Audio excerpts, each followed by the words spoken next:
যোৰহাটত নিশা সংঘটিত হয় এক ভয়ংকৰ অগ্নিকাণ্ড।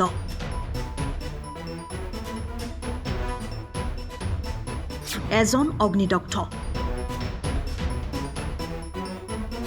যোৰহাটৰ বৰভেটাৰ কাঞ্চন নগৰৰ লক্ষী গগৈৰ ঘৰত নিশা হোৱা এক অগ্নিকাণ্ডত এজন লোক অগ্নিদগ্ধ হয়। ঘৰটোৰ ৰখীয়া অজিত সাহু নামৰ ব্যক্তিগৰাকী শুই থকা অৱস্থাত এই অগ্নিকাণ্ডৰ ঘটনা সংঘটিত হয়।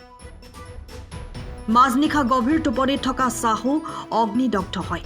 অগ্নিদগ্ধ ব্যক্তিজনক উন্নত চিকিৎসাৰ বাবে এমচিএইচলৈ প্ৰেৰণ কৰা হৈছে। পিছত স্থানীয় ৰাইজ আৰু অগ্নি নিৰ্বাপক বাহিনীৰ লোকে অগ্নি নিৰ্বাপন কৰাৰ লগতে অজিত সাহুক উদ্ধাৰ কৰি চিকিৎসালয়লৈ প্ৰেৰণ কৰে।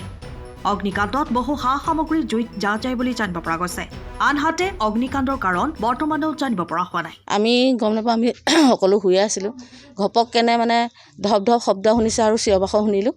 শুনি পেলাই আমি আহিছোঁ যে এইটো কি হৈছে। এনেকৈ উঠিব লওঁতেই মোৰ ভাগিনজনীৰ য'ত ঘৰৰ মানুহৰ জুই জ্বলিছে তাৰ সন্মুখৰ মানুহ ঘৰ মোৰ ভাগিনজনী বিয়া দিছোঁ। তাই ফোন কৰিছে যে চাহু ঘৰ জ্বলিলে।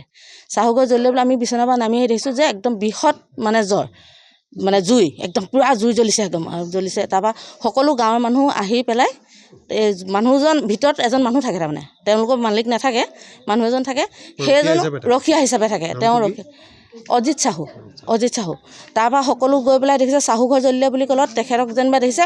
তেওঁ অলপমান জ্বলি গৈছে দেই, মানুহজন কিমান জ্বলিছে আমি চাব পৰা নাই।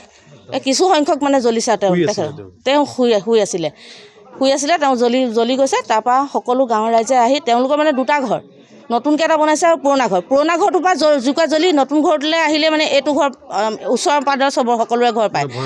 ভয়ংকৰ ডাঙৰ জুই একুৰা জ্বলিছে আৰু সকলো গাঁৱৰ ৰাইজে আহি ল'ৰা বুঢ়া সকলোৱে পানী দুনি বালি দুলি মাৰি পেলাই জুইকুৰা অলপমান নুমোৱাৰ ব্যৱস্থা কৰিছে আৰু সন্মুখৰ ঘৰটো ভাঙি দিছে ৰাইজে।